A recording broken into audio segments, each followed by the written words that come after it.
অনিল ওই ঢালু জায়গাটা পার হয়ে মাটিতে পড়ে থাকা মিমের চুলের খোপার ফুলের উপর পা রাখে। ফোনের ফ্ল্যাশ দিয়ে অনিল দেখে মিমের চুলে সেই ফুলটা, আর পাশে মিমের একটা জুতা। অনিল চোখ বন্ধ করেই বলে, ও শিট, মিম, তাসিন কোথায় তোমরা? মিম, অনিল স্যার। তাসিন তোমরা কোথায়? অনিল আর কোনো আওয়াজ না পেয়ে এবার সত্যি ভয় পেয়ে যায়। অনিল ওর ইচ্ছে মতো এগিয়ে যাচ্ছে আর পাতার আওয়াজ করছে। অনিল হঠাৎ থেমে যায় আর পাতার কিছু আওয়াজ ফলো করে। পশ্চিম দিকের ফোনের ফ্ল্যাশ অন করে টার্ন নিতে থাকে। কিছুক্ষণ যাওয়ার পর অনিল দেখলো একটা বড় গাছের নিচে টেন্ট টানানো, আর তাসিন মিমকে একসাথে বেঁধে বসিয়ে রেখেছে 4-5 জন লোক। অনিল দেখলো মিমের শাড়ি ঠিক নেই। এইসব দেখে অনিলের মাথায় রক্ত উঠে যায়। ওরা দুজনেই কাঁদছে। অনিল ফোন পকেটে ঢুকিয়ে সোজা ওদের সামনে গিয়ে দাঁড়ায়। আগুন জ্বলছিল শুকনো কাঠ দিয়ে। অনিল সেখান থেকে একটা জ্বলন্ত কাঠ তুলে সবগুলোকে ইচ্ছে মতো পেটাতে থাকে। সবার শরীর পুড়ে যাচ্ছে। মাস্টার, এখানে কি তোরা এইসব করার জন্যই আছিস? লজ্জা করে না মেয়েদের গায়ে এইভাবে হাত দিতে? ওর শার্টের কলার ধরে অনিল ফোন বের করলো আর লোকাল পুলিশকে ইনফর্ম করলো। 8 ঘন্টা পর পুলিশ আর সিকিউরিটি এসে ওদের নিয়ে গেল। এনাফ সেফটি দিতে পারলে সিকিউরিটি রাখবেন, নচেত কোনো প্রয়োজন নেই।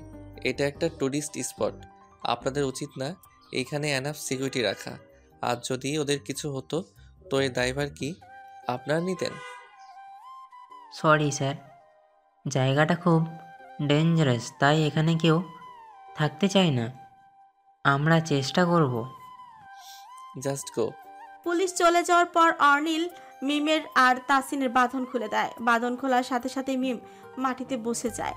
অনিল মিমের মুখে পানি দিবে সেইটাও নেই এখানে। অনিল মিমের গালে ধরে ঝাঁকায়, কিন্তু কোনো রেসপন্স নেই। স্যার, ম্যামের কি হলো? সেন্সলেস হয়ে গেছে। তুমি ওর শাড়ি ঠিক করো তো, ওকে কোলে নিয়ে যেতে হবে। জ্ঞান ফেরানোর কোনো ওয়ে নাই। অনিল ওই কথাটা বলে পিছু ঘুরে যাতে তাসিন মিমের শাড়ি ঠিক করতে পারে। এরপর অনিল মিমকে কোলে নিয়ে 350 মিটারের রাস্তা হেঁটে এরপর হোটেলে আসে। মিমের ঘরে অনিল মিমকে ওর বিছানায় শুইয়ে দিয়ে পানির ছিটা দেয়। মিম কিছুক্ষণ পর চোখ খুলে তাকায়।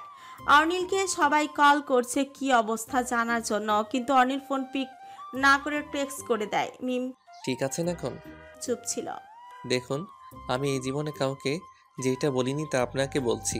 সরি, আমি বুঝিনি একটু মজা করার জন্য এত বড় কিছু হয়ে যাবে। Really sorry. স্যার, আপনাকে ধন্যবাদ। আপনার জন্যই আমরা স্বাভাবিকভাবে এখান থেকে ফিরে আসলাম। আমি সরি, আপনার সাথে কত মজা করেছি তাই। ইটস ওকে, চেঞ্জ করে নাও, আসছি আমি।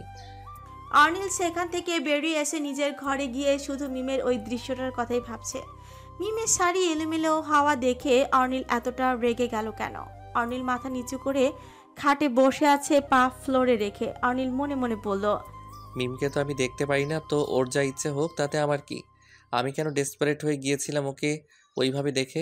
আজকে যেইভাবে ছেলেগুলোকে মারলাম ওইভাবে তো আমি কখনো কাউকে মারিনি। ডিসগাস্টিং।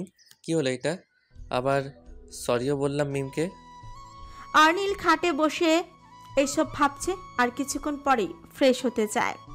অনিল রুম থেকে এসে ফ্রেশ হয়ে বসেছিল। ফোনে স্ক্রলিং করতে করতে মিস্টার গোমেজ কল করলো রেস্টুরেন্টে খেতে যাওয়ার জন্য। অনিল রুম থেকে বেরিয়ে চলে যায়। মিমকে সেখানে না দেখে তাসিনকে জিজ্ঞেস করে, তোমার ম্যাম কোথায়? ঘুমিয়ে আছে। ডিনার করবে না? না। এখন ঠিক আছে? আপনার জন্যই ঠিক আছে। অনিল ডিনার করে আবার নিজের ঘরেই চলে যায় আর মায়ের সাথে স্কাইপিতে জম্পেস আড্ডা দেয়। অনিলের মা তখন হঠাৎ অনিলকে বলে, অনলাইনে তো আর ফ্যান ক্লাবে রিসেন্ট স্ট্যাটাসগুলো চেক করেছিস? না, কেন? চেক করে এরপর আমায় কল দে। অনিল কল কেটে দিয়ে ফেসবুকে আর ইউটিউবে মিম আর অনিলকে নিয়ে অনেকগুলো ভিডিও পায়। সবগুলো ভিডিওই কোলে নেওয়ার ভিডিও, তবে ক্যাপশনগুলো আলাদা আলাদা। ক্যাপশন পড়ে অনিল রাগ হবে কি, হাসতে হাসতে শেষ। অনিল কিছুতেই পারছে না হাসি থামাতে। হাসতে হাসতে অনিল ওর আম্মুকে ফোন দেয়। অনিল, কিরে এভাবে পাগলের মতন হাসছিস কেন? লাইক সিরিয়াসলি আম্মু, ওই মেয়ে আমার লাইফ পার্টনার হওয়ার যোগ্য? এসব কি বলে পাবলিক? মিম কোলে কখন নিয়েছিস? খাত পার হতে পারছিল না, আমি জাস্ট হেল্প করেছি, ব্যাস। আর এইভাবে আমার লাইফ পার্টনার হ্যান ত্যান মানিয়ে ফেলবে মানুষ, সেটাই তো ভাবিনি। এইটা নিয়ে ভীষণ মজা করে ওর আম্মুর সাথে। অর্নিলের আম্মুও বলে, এত হেসো না, মিমের মতোই কাউকে পাবা তুমি। So control. তুমি থামো আম্মু, ওই মেয়ের ছায়ের মতো কাউকে দেখতে চাই না। কিন্তু আম্মু একটা সত্যি কথা কি জানো? কি? মিমকে শাড়ি পরলে কিন্তু দেখার মতো লাগে। আজকে দেখলাম, তুমি ভাবতে পারবে না, জাস্ট স্পিচলেস হয়ে গিয়েছিলাম। হ্যাঁ, আমিও দেখেছি, খুব সুন্দর লাগে তো। অর্নিল ওর আম্মুর সাথে অনেক রাত পর্যন্ত ফাজলামো করে, এরপর বারান্দায় কিছুক্ষণ দাঁড়িয়ে কফি খায় আর খেয়ে ঘুমিয়ে যায়। সকালে মিম ব্ল্যাক শার্ট আর হোয়াইট প্যান্ট পরে ফিল্ডে আসে, চুলগুলো মাঝে সিটি করে খোলা আর ঠোঁটে হালকা পিঙ্ক রঙের লিপস্টিক। মিমের শার্টের হাতা হালকা ভাঁজ করা আর কলারও সুন্দর করে ভাঁজ করা। মিম পকেটে হাত রেখে তাসিনের সাথে কথা বলছে আর হাঁটছে। তাসিনের হাতে প্রজেক্টরের পেপারস ছিল, মিম সেগুলো কমপ্লিট করে খসড়াগুলো তাসিনকে দিয়েই তোলাচ্ছিল। মিম আর তাসিন মাঠের মাঝখানে দাঁড়ানো, আর মিস্টার বেথ ওদের সামনে গিয়ে বলেন, আরে ওকে মিম? ইয়া স্যার। অর্নিলও দ্রুত হেঁটে ফিল্ডে আসছিল আর মিমকে দেখে আবার 2 পা পেছায় মিমের সামনে গিয়ে জিজ্ঞেস করে, কেমন আছেন? মিম একটাবারও তাকালো না অনিলের দিকে। ও এমন ভাব করছে যে শুনতেই পায়নি। অনিলের খুব অপমান বোধ হলো আর ও সেখান থেকে চলে গেল। প্রজেক্ট কমপ্লিট করে মিম সবার সামনে যায়। মিম নিজে হাতে সেটা সবাইকে সাবমিট করে। এটা আমার পেপার, আমার সব কাজ শেষ এখানকার। দুপুরে আমি ঢাকা চলে যাচ্ছি। কিভাবে সম্ভব? 7 দিনের কাজ একদিনে? পেপারসগুলো চেক করুন, এরপর বলুন ঠিক আছে কিনা। অনিল একটু দূরেই দাঁড়ানো। ও বুঝেছে কালকের ঘটনার জন্য মিম ভীষণ খেপা, তাই 7 দিনের কাজ একদিনই করেছে। অনিল বেশি ভাবেনি আর মিমের প্রজেক্ট ওয়ার্ক ঠিক আছে বলে মিম দুপুরেই তাসিনকে নিয়ে ঢাকায় ব্যাক করে। অনিলের কোনো মাথা ব্যথা নেই এই নিয়ে। মিম চলে আসার পর সবাই খুব ডিস্টার্ব, অনিলই শুধু নিজের মতো চলেছে। অনিল যে খুব খুশি তা কিন্তু নয়, কিন্তু অসুখীও সেটাও নয়। 10 দিন পর পুরো টিম বান্দরবান থেকে চলে আসে ঢাকায়। 3 দিন আগেই সবাই মিমের সাথে দেখা করে যে যার জায়গায় চলে যায়।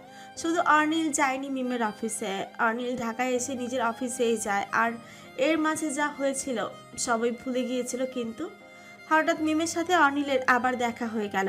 অর্নিল একটা কাজে বনানী কবরস্থান পার করে যাচ্ছিল, সেখানে মিমকে সাদা গ্রাউন্ড আর সাদা হিজাব পরা দেখে অর্নিল অনেক বেশি চমকে যায়। অনিল গাড়ি ব্যাক করে দাঁড় করায়। মিমের চেহারায় স্পষ্ট বোঝা যাচ্ছে পাশেই মিমের গাড়ি দাঁড় করানো। মিমকে এভাবে কবরের সামনে দাঁড়িয়ে কাঁদতে দেখে অনিল বাকরুদ্ধ হয়ে যায়। অনিল গাড়ির গ্লাস খুলে এরপর সানগ্লাস খুলে মিমকে দেখে। কিছুক্ষণ পর মিম কাঁদতে কাঁদতে গাড়িতে বসে চলে গেল। তখন সন্ধ্যা নামবে।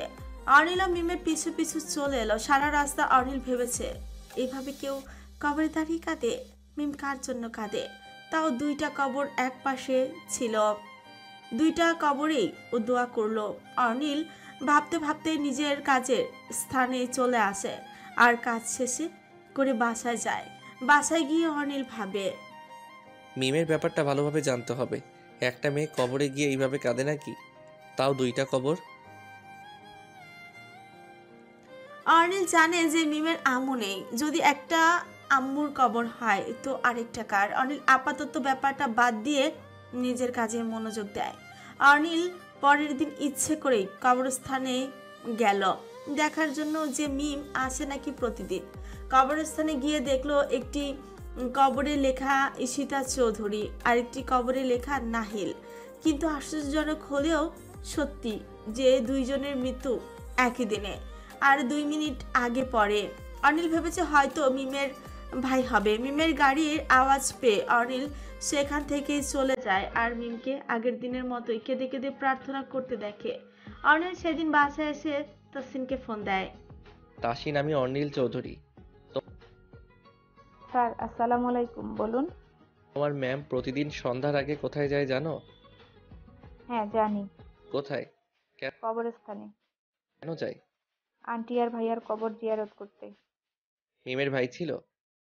না, ম্যামের বয়ফ্রেন্ড ছিল। হোয়াট? তাহলে নাহিল নামের কেউ মিমের বয়ফ্রেন্ড ছিল? হ্যাঁ, কেন স্যার? নাহিল মারা গেল কি করে তাহলে? আর ঈশিতা চৌধুরী তো মিমের আম্মু, তাই না? হ্যাঁ, আর নাহিল ভাইয়া আর আন্টি একই দিনে একই ক্ষণে মারা যায়। কিভাবে? অনেক কাহিনী, শুনলে কান্না আটকে রাখতে পারবেন না স্যার, তবুও বলছি। ফ্ল্যাশব্যাক। ম্যাম 2015-তে বিদেশ থেকে বাংলাদেশে পার্মানেন্ট চলে আসে। ম্যামের বয়স তখন 19। অনেক বেশি স্মার্ট আর সুন্দরী ছিলেন তিনি। ম্যাম যখন বাংলাদেশে ঘোরাঘুরি শুরু করলো তখন একটা ছেলের সাথে ম্যামের খুব ভালো ফ্রেন্ডশিপ হয়ে যায়। ছেলেটা সাউথ এরিয়ার। নাহিল ভাইয়াই সেই ছেলে। ম্যামেরও ভীষণ ভালো লাগে নাহিল ভাইয়াকে। ম্যাম যেদিন নাহিল ভাইয়াকে নিয়ে বাসায় আসে সেদিন আন্টি আর আঙ্কেল ভূত দেখার মতো চমকে যায়। ওনাদের মেয়ে কোনো ছেলেকে নিয়ে বাসায় আসবে সেটা সমস্যা ছিল না, কিন্তু সমস্যা হলো যখন ম্যাম বলেছিল নাহিল ভাইয়াকে সে ভালোবাসে। 19 বছরের মেয়ে কতটুকু আর বুঝে?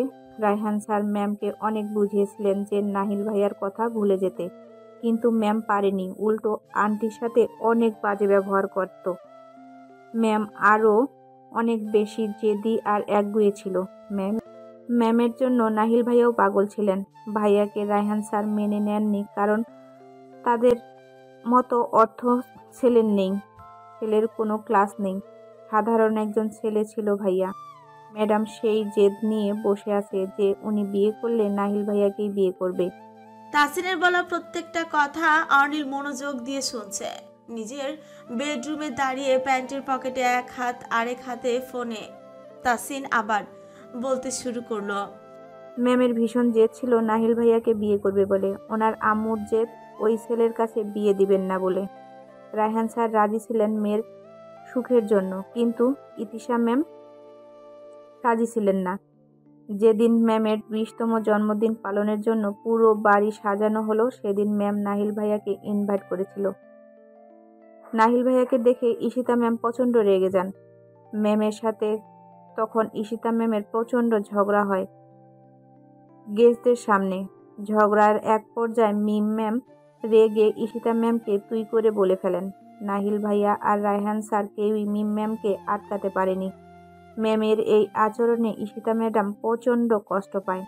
মিম ম্যাডাম তখন বুঝেছে যে আম্মুকে অনেক কষ্ট দিয়ে ফেলেছে। ঈশিতা ম্যাডাম গার্ডেন থেকে দৌড়ে ঘরে ঢুকতে যান, তখনই পড়ে গিয়ে গেটের লোহার সাথে ঢুকে যায়। সাথে সাথে রক্তে চারিদিক ভরে যায়। ম্যাম সেখানে চিৎকার দিয়ে সেন্সলেস হয়ে যায়। আর নাহিল ভাইয়া মিম ম্যামকে না দেখে দৌড়ে ঈশিতা ম্যাডামের কাছে যান। ওনাকে বাঁচাতে গিয়ে সেদিন ওইভাবে নাহিল ভাইয়াও পড়ে যায়। ভাইয়ার মাথায় ঢুকে যায় একটি রড। রায়হান স্যার পুরো পাগলের মতো হয়ে যায়। আর ম্যাডাম তো সেদিন থেকে এই 3টা বছর কেঁদে কেঁদে কাটিয়ে দিয়েছে। আরে আরে কই যান? ভিডিওতে একটা লাইক তো করে দিয়ে যান। একটা ভিডিও বানাতে আমাদের অনেক কষ্ট হয়। আপনাদের একটা লাইক, একটা কমেন্ট আমাদের ভিডিও তৈরি করতে অনেক উৎসাহিত করে। গল্পটি ভালো লাগলে চ্যানেলটি অবশ্যই সাবস্ক্রাইব করবেন। ধন্যবাদ সম্পূর্ণ ভিডিওটি দেখার জন্য। সবাই ভালো থাকবেন, সুস্থ থাকবেন।